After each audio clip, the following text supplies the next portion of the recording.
अस्सलाम वालेकुम स्टूडेंट्स, क्या हाल है आपके। मेरा नाम है अबराज चौहान। मैं आपको फर्स्ट ईयर केमिस्ट्री पढ़ाऊंगा। आज हमारा फर्स्ट ईयर केमिस्ट्री का फर्स्ट लेक्चर है। इसमें हम चैप्टर नंबर 1 का जो पहले लेक्चर है उसमें एटम और एविडेंस ऑफ एटम पढ़ने जा रहे हैं। चैप्टर नंबर 1 असल में बेसिक कॉन्सेप्ट से रिलेटेड है। इसके अंदर atoms, relative atomic mass, ions, moles की कैलकुलेशन, लिमिटिंग रिएक्टेंट और यील्ड के बारे में हम डिस्कस करेंगे। ये चैप्टर इंतहाई इंपॉर्टेंट चैप्टर है इस बुक का। इसके अंदर से लॉन्ग क्वेश्चन, इसके अंदर से शॉर्ट क्वेश्चन और इसके अंदर से एमसीक्यूज आते हैं। ये ज़्यादातर जो क्वेश्चंस हैं इसमें वो न्यूमेरिकल टाइप हैं, लेकिन इसका मतलब ये नहीं है कि जो थ्योरेटिकल पार्ट्स हैं उसमें से शॉर्ट क्वेश्चन नहीं आ सकता। इस चैप्टर के अंदर बहुत सारे शॉर्ट क्वेश्चन हैं जो हम हर टॉपिक के अंदर, हर लेक्चर के अंदर वन बाय वन डिस्कस करते जाएंगे। जैसा कि आज हम एटम की डेफिनेशन और एविडेंस ऑफ एटम में मौजूद मुख्तलिफ एमसीक्यूज को डिस्कस कर रहे हैं। स्टूडेंट्स याद रखिएगा, केमिस्ट्री के अंदर चैप्टर्स के बहुत सारे पार्ट्स या कॉन्सेप्ट्स जो हैं वो याद करने के लिए, उनकी एग्जांपल्स साथ उनके याद करने के लिए ज़रूरी है कि आप उस कॉन्सेप्ट को डिटेल में समझें। उसके बाद कुछ ऐसे पार्ट्स आते हैं जो न्यूमेरिकल से रिलेटेड होते हैं। फॉर एग्जांपल चैप्टर नंबर 1 में यील्ड और इसके अलावा लिमिटिंग रिएक्टेंट के बहुत सारे न्यूमेरिकल्स मौजूद हैं। एम्पिरिकल फार्मूला और मॉलिक्यूलर फार्मूला के भी न्यूमेरिकल मौजूद हैं। ये सारी चीज़ें अगर हम प्रॉपरली प्रैक्टिस कर लेंगे तो हमारे न्यूमेरिकल्स अच्छे हो जाएंगे। अगर हम डेफिनेशन एक दफ़ा लिख लेंगे बुक के मुताबिक एक्यूरेटली, तो हमारे हमारे ना से वो शॉर्ट क्वेश्चन तैयार हो जाएगा, बल्कि उसकी एग्जांपल्स भी हमें याद करने की ज़रूरत है जो पूरे मार्क्स के लिए ज़रूरी है। तो स्टूडेंट्स हम चलते हैं अपने फर्स्ट लेक्चर की तरफ और पढ़ते हैं आज का पहला टॉपिक जो है एटम्स और एविडेंस ऑफ एटम। स्टूडेंट्स आज हम पहला बेसिक कॉन्सेप्ट पढ़ने जा रहे हैं एटम के बारे में। मैं जानता हूं 9th क्लास और 10th क्लास में आप इसके बारे में डिस्कस कर चुके हैं, लेकिन आज हम इस टॉपिक को फिर बेसिक्स से लेके चलते हैं और एटम के बारे में जो डिफरेंट साइंटिस्ट की कंट्रीब्यूशन है, जो इसकी डेफिनेशन है, जो इसका एक मॉडल है और इसके बारे में जो एविडेंस है उसको डिस्कस करते हैं। तो चलते हैं हम अपने टॉपिक की तरफ।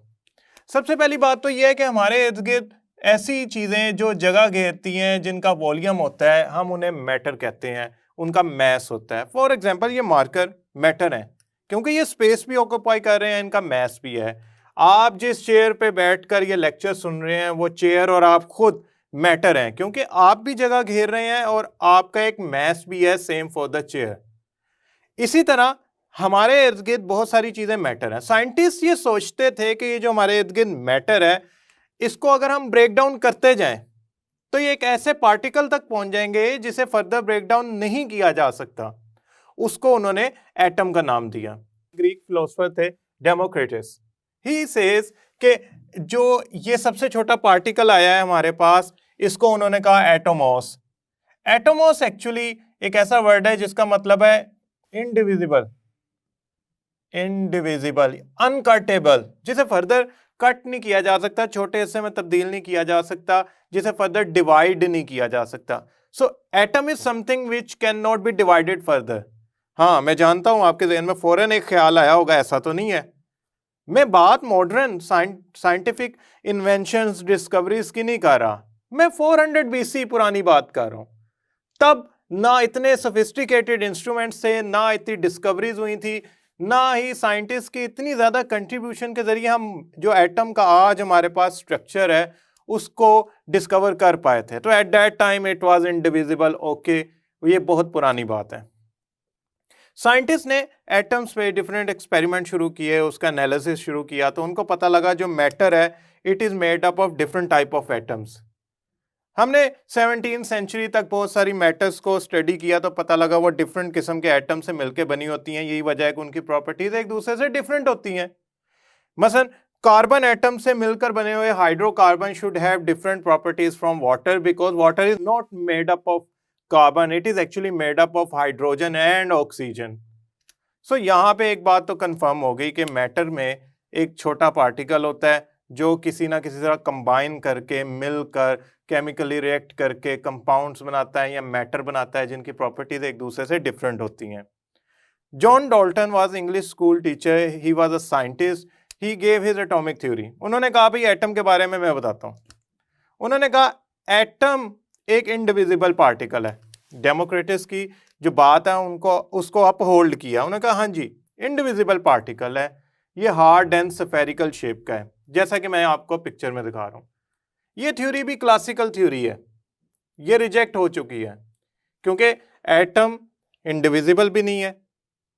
एटम एक स्फेरिकल शेप में हमें लगता है, एक्चुअली उसकी जो शेप है, उसके इलेक्ट्रॉनिक क्लाउड्स जो हैं उसमें आप देख सकते हैं कि डिफरेंट सब शेल्स होते हैं, डिफरेंट कॉम्प्लेक्स पार्ट्स हैं।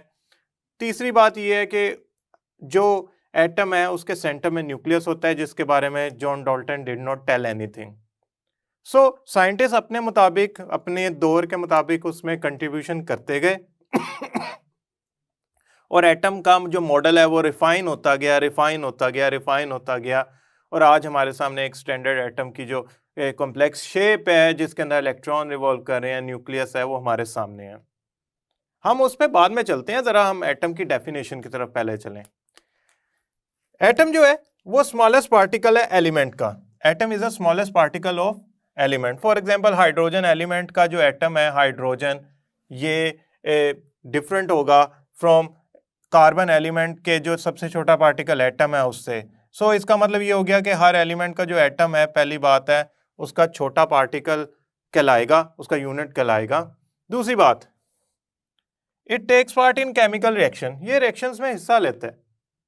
अब आप कहेंगे सर केमिकल रिएक्शंस का मतलब वो रिएक्टेंट प्रोडक्ट वाली बात ही है। बिल्कुल, रिएक्टेंट्स जब प्रोडक्ट में चेंज होते हैं तो होता क्या है, उसमें जो ऑलरेडी फॉर्म बॉन्ड्स होते हैं वो ब्रेक डाउन होते हैं, बॉन्ड्स ब्रेक डाउन, और प्रोडक्ट में क्या होता है, न्यू बॉन्ड्स फॉर्म होते हैं, न्यू बॉन्ड्स आर फॉर्म। ये बॉन्ड्स किनके दरमियान ब्रेक डाउन होते हैं, ये बॉन्ड्स किनके दरमियान फॉर्म होते हैं, एटम्स के दरमियान। For example hydrogen chloride HCl एक बड़ी जबरदस्त किस्म की एसिड है। उसमें होता क्या है, उसको बनाने का तरीका क्या है, क्या हाइड्रोजन और क्लोरीन का आपस में रिएक्शन होता है, पुराने बॉन्ड टूटते हैं और फिर हाइड्रोजन और क्लोरीन के दरमियान न्यू बॉन्ड फॉर्म होते हैं। सो रिएक्टेंट एंड प्रोडक्ट में हो क्या रहा है, एटम्स पुराने बॉन्ड तोड़कर नई फॉर्मेशंस बना रहे हैं, बॉन्ड की नई अरेंजमेंट्स बना रहे हैं, नए बॉन्ड्स बना रहे हैं। तो एटम्स ही रिएक्टेंट में, एटम्स ही प्रोडक्ट में बॉन्ड ब्रेकिंग, बॉन्ड फॉर्मेशन करके नए नए केमिकल रिएक्शंस कर रहे हैं। सो एटम तो केमिकल रिएक्शन में हिस्सा लेता है, एक बात तो हमें पता लग गई। अब आप कहेंगे सर एटम्स की क्या एग्जांपल हो सकती हैं। एटम्स की एग्जांपल मॉडर्न पीरियोडिक टेबल के अंदर तो 118 तक पहुंच गई हैं। दो तरह की जरा एग्जांपल्स पढ़ते हैं, hydrogen, carbon, nitrogen, oxygen, fluorine. फिर noble gases, xenon, krypton, helium, neon. अब बात यूं है कि ये जो मैंने एग्जांपल्स लिखी है ना, मैंने जान के इनको दो लाइंस में, लेयर्स में लिखा है। ये जो पहले वाले एटम्स है ना, इनको बॉन्ड बनाना पड़ता है खुद को स्टेबलाइज करने के लिए। ये अकेले अकेले एटॉमिक फॉर्म में एग्जिस्ट नहीं करते, यानी कि इंडिपेंडेंटली ये एग्जिस्ट नहीं करते। फॉर एग्जांपल अगर हम नाइट्रोजन की बात करें तो नाइट्रोजन हाइड्रोजन से बॉन्ड बनाती है in the form of ammonia. Carbon की बात करें, ऑक्सीजन से मिलकर कार्बन डाइऑक्साइड बनाता है। ये वही गैस है जिससे हमने ग्लोबल वार्मिंग की हुई है और आज हमें बहुत नुकसान हो रहा है, हमारे जो वेदर कंडीशंस हैं वो सीवियर हो गई हैं, उससे पाकिस्तान को खास तौर पे बहुत नुकसान हो रहा है। समहाउ कहने का ये मतलब है कि कुछ एटम्स हैं वो इंडिपेंडेंट अकेले नहीं रह सकते, उन्होंने बॉन्ड बनाना है और उन्होंने बॉन्ड बना के प्रोडक्ट्स बना के खुद को स्टेबलाइज करना है, वो अकेले नहीं रह सकते। ऐसे एटम्स को कहेंगे कि they do not exist independently. ये है नोबल गैसेस, इनका नाम ही ऐसा, नोबल गैसेस। नोबल शरीफ, रिएक्शन ना करने वाली, रिएक्टिव नहीं है। नोबल गैसेस जो होती है ना, उनको रिएक्शन करने की जरूरत नहीं होती, ये इंडिपेंडेंटली एग्जिस्ट करती हैं। उसकी वजह क्या है, उसकी वजह यह है कि इनका आउटर मोस्ट शेल कंप्लीट होता है, इनकी इलेक्ट्रॉनिक कन्फिग्रेशन स्टेबल होती है, इनको रिएक्शन की जरूरत नहीं होती, तो अल्टीमेटली ये रिएक्शन ही नहीं करती। तो इसका मतलब ये हो गया कि ये कुछ ऐसे एटम्स हैं जो इंडिपेंडेंट एग्जिस्ट कर सकते हैं।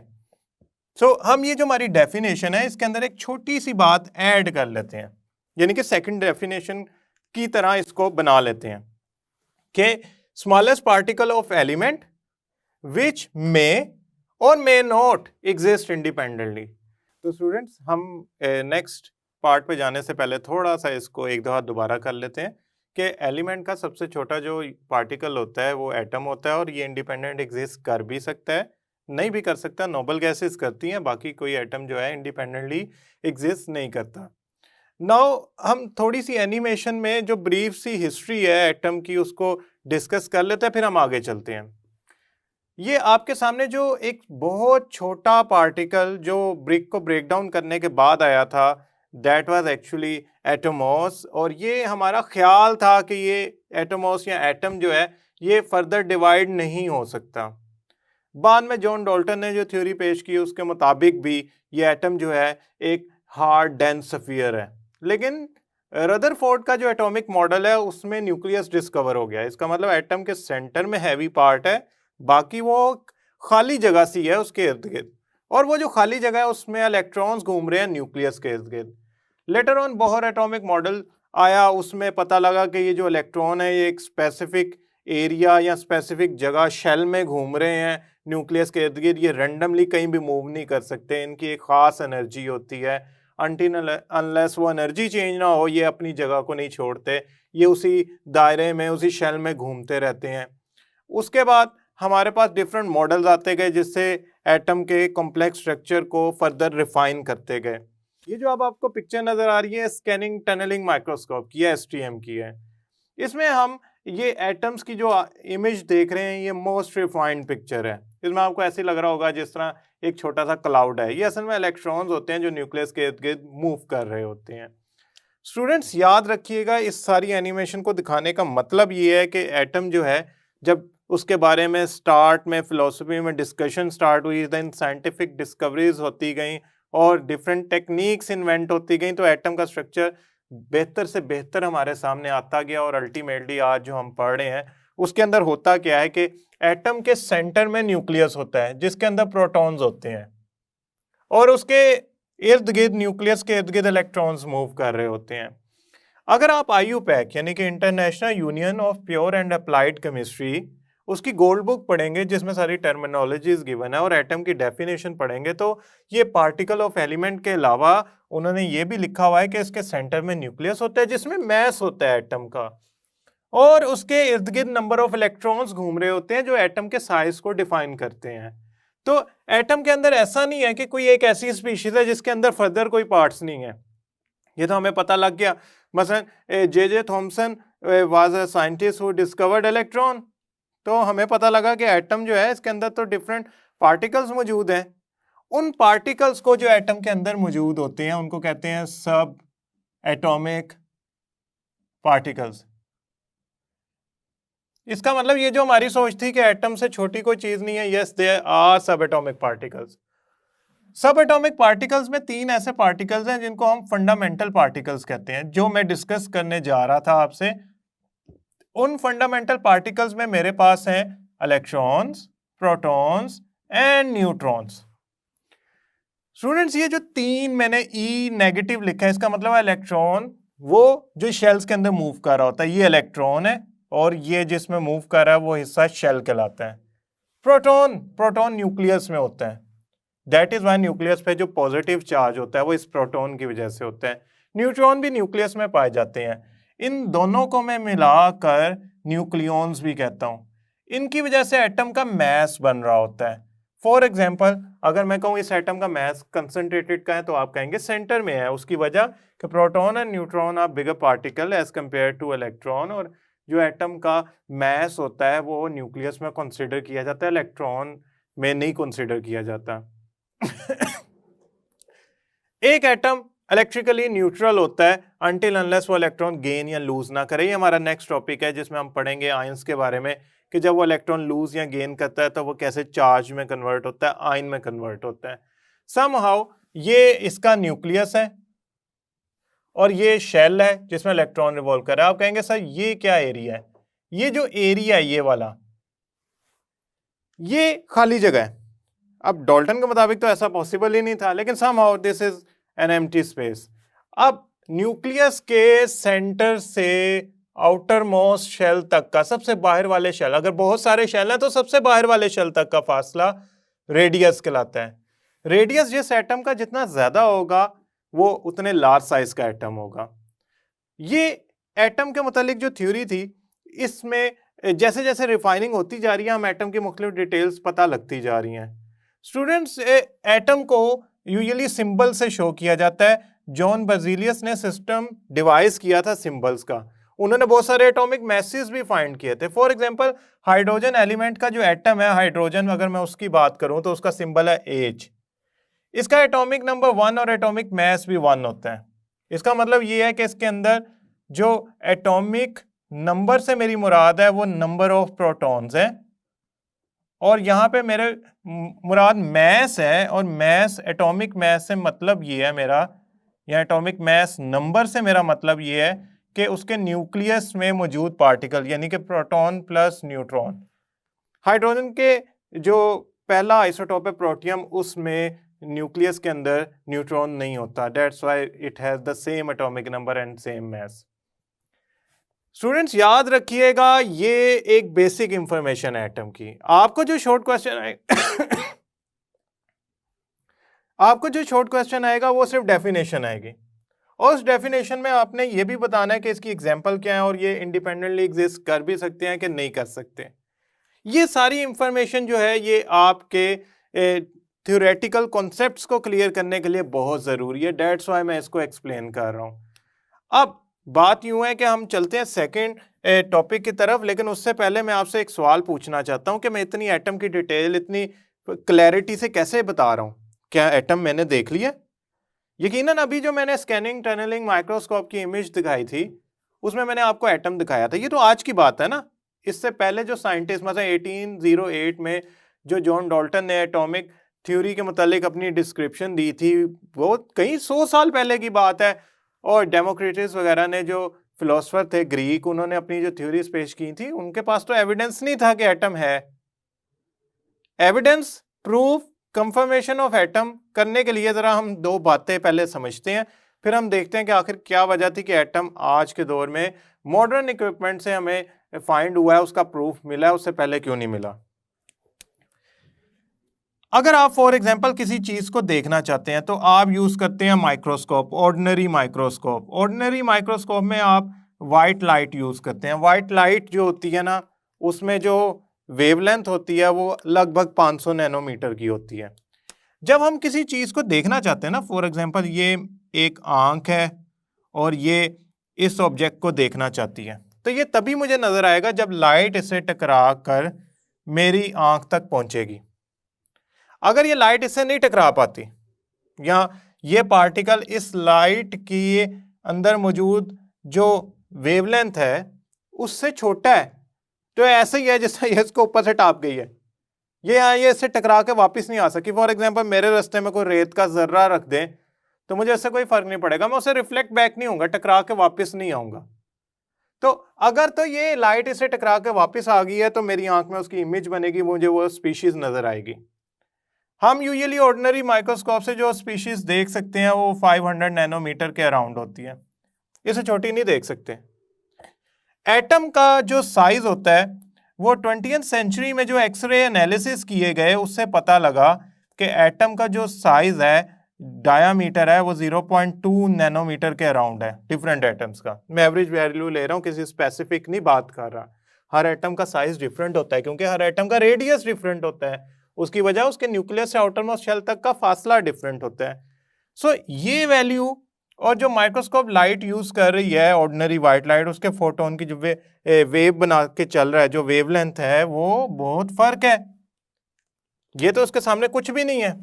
तो फॉर एग्जांपल ये आ रही है वेव और ये है पार्टिकल, तो इसने क्या इससे टकरा के वापस आना है, तो मुझे क्या करना पड़ेगा, छोटे पार्टिकल के लिए छोटी वेवलेंथ यूज करनी पड़ेगी।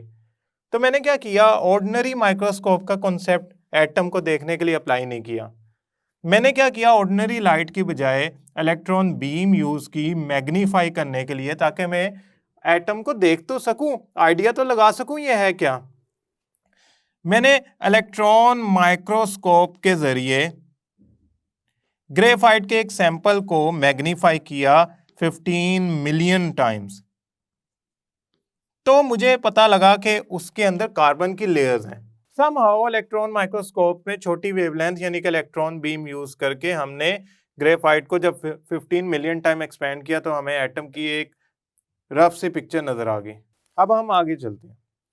देखें एटम का जो मैस है ना, चूंकि वो मैटर बना रहा है, तो पहली बात तो ये है कि एटम इतनी छोटी चीज है तो उसका मैस तो कोई बहुत बड़ी वैल्यू तो नहीं होगा। फॉर एग्जाम्पल अगर मैं फुल स्टॉप लगा दूं, अगर मैं इस फुल स्टॉप को मैग्नीफाई करता जाऊं तो आप देखेंगे कि कई दफा मैग्नीफाई होने के बाद मुझे कोई प्रॉपरली नजर आया। इस फुल स्टॉप के अंदर 2 मिलियन एटम्स होते हैं, 20 लाख एटम्स। ये तो मुझे इतने क्लियरली नजर भी नहीं आ रहा था, और इसमें 2 मिलियन एटम होते हैं। तो एटम तो बहुत छोटी एंटिटी है। इसका मैस निकालने के लिए हम इसको इसी के साइज के स्पीशीज से कंपेयर करते हैं। हम एटम के मैस कार्बन 12 से कंपेयर करके निकालते हैं, जिसे हम रिलेटिव एटॉमिक मैस कहते हैं। एटम्स के जो मैसेज होते हैं वो एक खास रेंज में होते हैं। 10⁻⁻25 से 10⁻⁻27 किलोग्राम की रेंज में एटम के मैसेज होते हैं। स्टूडेंट्स ये बहुत छोटी वैल्यू है। हम फॉर एग्जांपल अगर किसी के एटम का मैस लिखते हैं तो हम किलोग्राम वगैरह यूनिट नहीं यूज कर सकते। हम एटम के मैसेज को लिखने के लिए जो यूनिट इस्तेमाल करते हैं वो होता है AMU, एटॉमिक मैस यूनिट, जो हम आगे पढ़ेंगे इंशाल्लाह नेक्स्ट लेक्चर के अंदर। 1 एटॉमिक मैस यूनिट इक्वल होता है 1.661 10⁻⁻27 किलोग्राम के। ये यूनिट हम यूज करते हैं to write down the message of any atom. अच्छा, अब आप दो चीजें याद रखिएगा। एटम का जो साइज है ना वो नैनोमीटर और एंगस्ट्रॉम दोनों में शो किया जाता है। नैनोमीटर क्या है? नैनोमीटर का मतलब है 10⁻⁹ मीटर। नैनोमीटर का मतलब है 10⁻⁹ मीटर। समटाइम एटम का जो साइज होता है चूंकि बहुत छोटा होता है वो हम एंगस्ट्रॉम में भी शो करते हैं, जिसका मतलब होता है 10⁻⁻10 मीटर। तो अगर आपके सामने कोई साइज एटम का लिखा हो और उसके आगे यूनिट्स लिखे हो तो आपने घबराना नहीं है। उसका मतलब यूनिट्स का मतलब ये है कि वो साइज चूंकि बहुत छोटा है, लिहाजा बजाय इसके कि मैं उसका आंसर इस तरह लिखता फिर 0.00000000731 या कोई भी मीटर, तो ये बड़ा अजीब सा लगेगा। बजाय इसके कि मैं इसको नैनोमीटर या एंगस्ट्रॉम में लिखूंगा तो मेरा ना सिर्फ आंसर सही आएगा, बुक में साइज को डिस्क्राइब करने के लिए न्यूमेरिकल वैल्यू को पिकोमीटर भी यूज किया जाता है। पिकोमीटर एक ऐसा यूनिट है जो 10⁻⁻12 मीटर के इक्वल है। हमारी बुक में बहुत सारी जगहों पे पिकोमीटर या एंगस्ट्रॉम या नैनोमीटर तीनों की टर्म्स में एटम के साइजेस लिखे जाते हैं।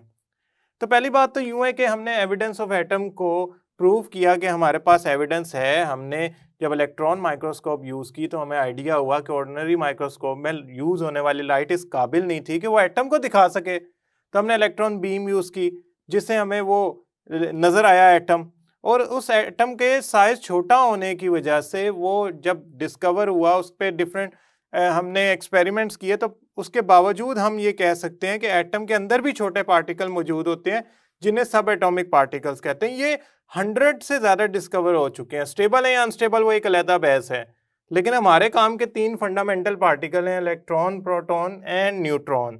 प्रोटॉन और न्यूट्रॉन न्यूक्लियस में होते हैं और जो इलेक्ट्रॉन है वो न्यूक्लियस के इर्द गिर्द घूम रहे होते हैं, इलेक्ट्रॉनिक क्लाउड बना रहे होते हैं, एटम का साइज डिस्क्राइब कर रहे होते हैं। स्टूडेंट्स ये जो टॉपिक है इसमें ज़्यादातर जो आते हैं वो MCQs आते हैं कि एटम का जो मैस है वो किस रेंज का है, एटॉमिक मैस यूनिट की वैल्यू किसके इक्वल है। समटाइम ये कन्वर्जन आ जाती है, एज सच ये एक वैल्यू के तौर पे तो नहीं आ सकता कि आपसे वो किसी भी एटम का साइज पूछ लें। 4-5 एटम का ज़रूर याद रखिएगा, कार्बन, ऑक्सीजन, हाइड्रोजन वगैरह का, लेकिन पूरे पीरियोडिक टेबल के हर एटम का साइज याद करने की ज़रूरत नहीं है। माइक्रोस्कोप क्यों नहीं दिखा सकी? इलेक्ट्रॉन बीम यूज़ करके हमें ग्रेफाइट का जो सैंपल नज़र आया उसमें कार्बन लेयर्स की फॉर्म में अरेंज्ड है। फंडामेंटल पार्टिकल्स क्या होते हैं, एटम की डेफिनेशन क्या है और एटोमोस का जो वर्ड है उसका मतलब क्या है, ये एक इंतहाई इंपॉर्टेंट MCQ है। ये एक शॉर्ट क्वेश्चन है। आई होप ये आप टॉपिक पूरा डिस्कस कर चुके हैं और इसमें मैं पार्ट्स भी बता चुका हूं, लेकिन एक चीज कि जब आप ये टॉपिक पूरा कंप्लीट एक दफा रीड आउट कर लेंगे तो आप बुक पे अंडरलाइन कीजिएगा इंपॉर्टेंट पॉइंट्स को, इंपॉर्टेंट वैल्यूज़ को, ताकि आप उसको जब दोबारा पढ़ें तो आपके पास सारी इंफॉर्मेशन अंडरलाइंड हो, उसके ऊपर एमसीक्यू लिखा हो, उसके ऊपर शॉर्ट क्वेश्चन लिखा हो और वो आपके लिए याद करने के लिए आसानी होगी। ये एक ट्रिक है कि इस तरह आप पूरे बुक के हर टॉपिक को जब डिटेल में उसका पार्ट्स, उसके शॉर्ट क्वेश्चन और उसके एमसीक्यू अंडरलाइन करते हैं तो वो ना सिर्फ आसानी से कवर हो जाता है, बल्कि उसको आप आसानी से देख भी सकते हैं कि इसमें से एमसीक्यू, इसमें से शॉर्ट, इसमें से लॉन्ग आएंगे। मैं हर टॉपिक में जो इंपॉर्टेंट पार्ट्स हैं, शॉर्ट क्वेश्चन या एमसीक्यू आपसे डिस्कस करता रहूंगा, आप उसे बुक पे मार्क करते रहिएगा। स्टूडेंट्स, एक बात तो कंफर्म होगी कि फर्स्ट ईयर की केमिस्ट्री दिखने में ज़रूर मुश्किल लग रही है, लेकिन इसमें तो बेसिक कॉन्सेप्ट्स हैं और उनकी एग्जांपल्स हैं। अगर आप कॉन्सेप्ट को क्लियरली अंडरस्टैंड कर लेते हैं, उसको समझ लेते हैं, उसको याद कर लेते हैं, तो वो कॉन्सेप्ट ना सिर्फ आपके लिए आसान हो जाएगा, आपके लिए लिखना आसान हो जाएगा, बल्कि फर्स्ट ईयर में नंबर लेना भी आसान हो जाएंगे। इसके अंदर जब न्यूमेरिकल्स आएंगे तो हम उसकी प्रैक्टिस करने के लिए कुछ क्वेश्चंस को भी करने की कोशिश करेंगे, लेकिन अगर आप एटम और एविडेंस ऑफ एटम में बात करें तो उसके definition of atom, evidence of atom में डिफरेंट एमसीक्यूज, यानी कि मास ऑफ एटम किस रेंज में होता है, size of atom X-ray analysis के जरिए जो हमें पता लगा उसकी वैल्यू, और ऑर्डिनरी माइक्रोस्कोप एटम क्यों नहीं दिखा सकती, इसके बारे में ज़रूर याद रखिएगा। सबसे इंपॉर्टेंट शॉर्ट क्वेश्चन इसमें डेफिनेशन ऑफ एटम है। मैं उम्मीद करता हूँ ये लेक्चर आपको समझ आया होगा। नेक्स्ट लेक्चर तक के लिए अल्लाह हाफिज़।